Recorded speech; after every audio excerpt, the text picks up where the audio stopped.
Hey there, cats and kitties. I am the Blues Man, Johnny Blues, and with this video I'll be discussing my thoughts on the 5 live-action Ghost in the Shell teasers of 10 to 15 seconds in length each. I've seen them all individually. I've seen a couple videos putting them together. One of them was not in the order they're supposed to be, and one was in the order they're supposed to be, 1 through 5. Sort of building to a loose, culmination, I guess. If you can hear by my voice, I am really trepidatious about this movie. I'm usually the type of person who is forgiving with reboots and remakes, and you know, whether they are hard reboots or soft reboots or somewhere in the middle or whatever like that. You look at the J.J. Abrams Star Trek films and the new Ghostbusters. I went into them with open minds because I really didn't have that fanboy fanatical attachment to those properties as much as I loved them.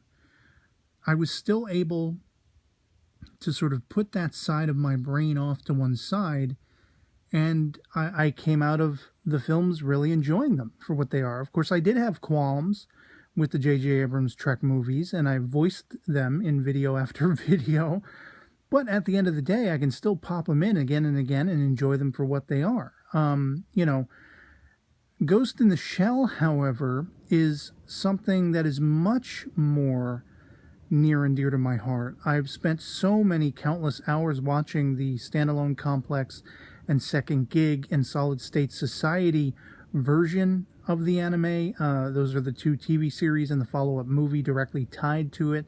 I have watched the original anime film, the second anime film, which was, those were mutually tied, but they're mutually exclusive in the franchise, unrelated to Standalone Complex and its, sister series and follow-up movie. I've also seen Arise, and I was one of the first people to champion Arise for all of its changes and all of its differences from Standalone Complex, which is my favorite among the series. And so, it kind of started the ball rolling of my questioning, what are they doing here, with the initial announcement that Margot Robbie, who would later be the most badass on-screen live-action and first subsequent live-action Harley Quinn in Suicide Squad, was actually being, considered for the role of Motoko Kusanagi, or as they're defaultly calling her, the Major, because you can't call ScarJo, Motoko Kusanagi and have people swallow it like so much Coke and Sprite that they get from the counter for $20 before they go in and see the movie. So I really have just tremendous reservations, and I mean, I've seen the leaked photos.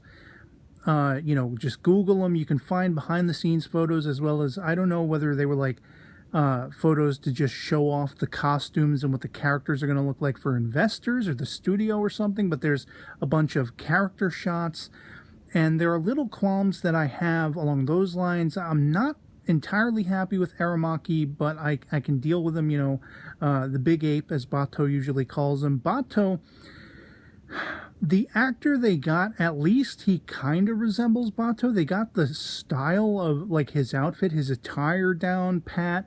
They got his hairstyle pretty close to what Bato looks like in the manga, as well as, the anime adaptations.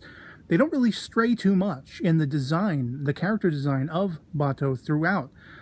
From the original film to Standalone Complex to Arise, he looks very similar. I have an Arise figure, and he's kind of just like the default Bato because he always looks the same. The biggest difference in the character portrait that they released for the movie, the live-action film, is he doesn't have the little eye cones, the sight cones that Bato has. And you have another character who I'm not sure who he's supposed to be, played by an African-American gentleman, I can only presume, or, whatever like that, a black gentleman, who has those sight cones, who has that eye enhancement. But, so then why doesn't Bato? I don't know. Things like Ishikawa and Saito, they pretty much kind of nail the way they're supposed to look. You have Togusa, I'm glad they went with a Japanese actor, but he comes across looking older than most of the other characters, and Togusa is supposed to be like the new blood on the block, the new dog in Section 9. So it's kind of weird that. And then when you get to these teasers, which, all this build up in 5 minutes in the video, and I'm still not talking about the teasers yet, you kind of start off with this weird, trippy, little, little person Asian robot thing, geisha looking thing. I don't exactly know what it is, but it is stark in its imagination. I think it's a really intriguing looking visual. I just don't know what that's about. I don't know what that, how that plays into the story. Are they sort of tipping their hat forward ahead to what the Major will become by the second anime film? If you've seen that, she's kind of running around in a geisha robot thing because geisha robots are getting hacked and going haywire and killing people. Something along those lines. You have Aramaki being a pinpointed character. I would have much rather seen Bato in action, but he's like shooting something or someone, and I'm just kind of like, wow, why is he doing that? Like, of all people in Section 9, the Section 9 boss, the Big Ape himself, and he's popping a gat on somebody. It's like, what the hell's going on there? That just really gave me pause. You have this pseudo sort of lesbian thing going on with the Major, air quotes, and this sort of, black, I don't know if she's a prostitute or a robot or an android, or she's like, what are you, with this crazy sort of accent. And like, okay, for all intents and purposes, you don't get any sense that the Major is a prosthetic, that she's not human, that she's a cyborg. It's just ScarJo. It's just Johansson. And then you have this whole shot of her, like, very shakedly walking up with her gun drawn to this, I don't know, this cast of, like, cyber monks. They're all tapped into the Matrix or something, cyberspace, whatever it is. And all of these shots are interesting. But I hate how timid she comes across. She's timid and uncertain, and that is not the Major. Even if she's uncertain about a scenario, she's tough as nails. She's brass tacks. And you do not get that at all with ScarJo in these teasers. These are only 10 to 15 second teasers, I know. But, I mean, my biggest qualm, my biggest complaint is her casting. I will be frank, it's the thing I like the least. Almost to the point of hating. And that's a strong word. But this is the property. This is the one property where I'm the flag-waving, banner-throwing fanboy who cannot stand it. And as much as I can't stand it, the visuals in these teasers are intriguing enough to whet my appetite and make me want to go in and experience it and find a way to enjoy it in a different fashion to all of those other, versions of Ghost in the Shell that I do enjoy. I left out one teaser shot as far as describing it because I feel like it's maybe hearkening to what will be the visual style of the film, but it also makes me, ramp up the reservations again because, quite frankly, it is just a rip-off sequence from the anime film. And that is the Major, like, sitting up in bed in front of a window, a darkly lit room, the futuristic city outside on the horizon, and she's pulling a wire out from the back of her neck. Is this what this movie's going to be? Really intriguing visuals that just largely mirror the sensibilities of what the anime films were? And I know that I guess it's being directed by the guy who did Snow White and the Huntsman. I have not seen that film, but largely what I hear people banging on and on and on about is, wow, the visual style of that movie, the visuals, the action, the visuals, the action. Never once have I heard anyone say anything about the story. Ghost in the Shell is predominantly about the story. The original manga, the movie to a point, especially as you get into Standalone Complex and Second Gig and Solid State Society, you know, there is a real fear on my part that they will lose, for the sake of Hollywood blockbuster summer movie action fest, explosions and all this kind of stuff, that they're going to lose that sort of intellectual aspect, that, you know, very sort of philosophical, existential question, and even borderlining crisis of what is the soul, what is the ghost that exists in the shell, the spark of life that can be captured away from the sort of very biometric, you know, brainstem, and encased in a brain case, a computerized, mechanized chassis. And is it the same thing? Is questioning your existence, is that existence the same thing? This is something that deeply, I don't want to say plagues Motoko Kusanagi, but is something that is resounding for anyone who has ever experienced even the most vague sense of trying to find themselves, trying to find oneself, soul searching. And where is that? Is that going to be a thing in this film? I don't know. Is it just going to be lots of highfalutin action where I can go in and I'll just watch it with my brain turned off, and by the end I'll just like it for that?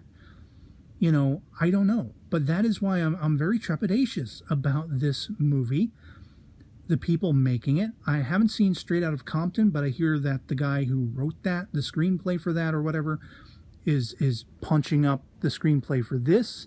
I do hear you know, good resounding words about the story in that case, so there is some hope. I wish I personally could get beyond the casting of Scarlett Johansson. I really, really do. But I'm a Rinko Kikuchi fanboy all the day long, all the live long day. I'm banging on and on and on about it. Any post I make on Facebook, you know, somebody made a fan poster of what she might have tentatively looked like had she been cast as the Major, as Motoko Kusanagi. And it makes me weep. I said I'm going to go cry in a corner now, because this isn't a thing. It's ScarJo. It's Black Widow as the Major. Not Motoko. Maybe she's Motoko. I don't know. And unfortunately, you get a lot of people making the excuses, well, she doesn't look Asian in the anime. Well, she's got a prosthetic body. She can look like anyone she wants. And, you know, unfortunately, a lot of people who bang on with that kind of thinking, it's like, you know, it's just dumbed down thinking to me, because a lot of the ideologies and the iconographies and the societal, you know, ramifications and surroundings of that story, it's all based in thick Japanese culture. And I guess, arguably, you can make visual sense out of that. You can use a visual panache and make this movie look like it's hearkening back to that. But looks aren't everything. And at the end of the day, I'm just worried that really all we're going to have to go on is, you know, these really intriguing filmic shots, you know, of things happening. And I just don't know that there's going to be soul or a ghost behind it, for lack of a better term. And this is largely why I haven't really spent much time talking about the teasers or the movie or the casting. It's kind of that thing. You grow up being told, if you don't have anything nice to say, don't say anything at all. But at least I will give it this. I'm trying my damnedest to not be a typical fanboy hater. I'm trying to have an open mind. I'm trying to not just say F this movie and be done with it. I'm not trying to boycott it, because Ghost in the Shell is a franchise I really love. You know, I love it across multiple mediums, from written novellas to the original manga to the anime feature films to the TV series in its various forms to the OVAs of Arise and even the follow-up movie from Arise. Even though I haven't seen Arise in its entirety as of the time of this recording, I did jump ahead and watch the movie out of curiosity, because I didn't know if you'd have to have that much backup knowledge from the Arise OVAs, which was then turned into sort of, you know, poorly edited TV series version. And, you know, for what it was worth, I watched the movie once. It was during a time when I was really down and out with being sick, so I don't remember a whole lot about it right now. And but I do remember enjoying it for the most part. And this movie, I want to enjoy it too. I want to give it a chance. I want to give it a fair shake. I hope at the end of the day, Johansson, ScarJo, as the Major, can win me over, can allay those fears and that trepidation and those reservations. I hope she can win me over. And that's really all I can say about it.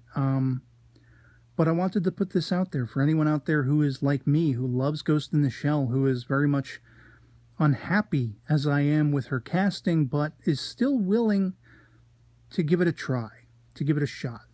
And I'd love to hear from you guys in the comments below what your thoughts are. Love it or hate it, anything goes in the comments below. Just love having that conversation, and this is definitely a topic of conversation the internet-wide. If, you know, the whole whitewashing debacle topic, debate, whatever you want to call it, is a thing, you know, that you're aware of. But, yeah, whatever your thoughts, share them in the comments below, and that'll be pretty much it for me on this. So, otherwise, I hope this video finds you well, and I'll catch you all later. Peace.